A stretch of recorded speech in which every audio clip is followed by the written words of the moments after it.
రంగారెడ్డి జిల్లా Shamshabad airport police station పరిధిలోని రాళ్లగూడ వద్ద ఉన్న యూనియన్ బ్యాంకులో అగ్ని ప్రమాదం జరిగింది. అర్ధరాత్రి సీసీ కెమెరా బాక్స్లో ఒక్కసారిగా మంటలు అంటుకుని ఫైర్ అలారం మోగింది.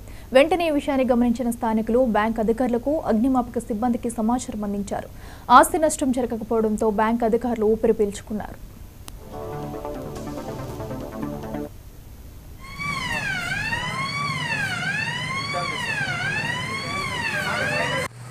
ఫోటో తీసుకున్నా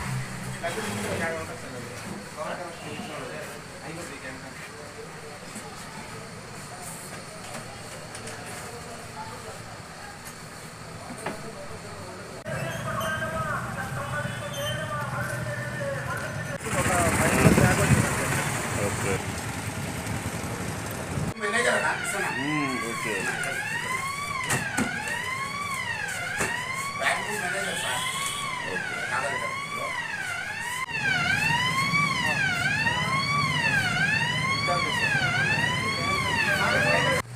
ఫోటో తీసుకున్నా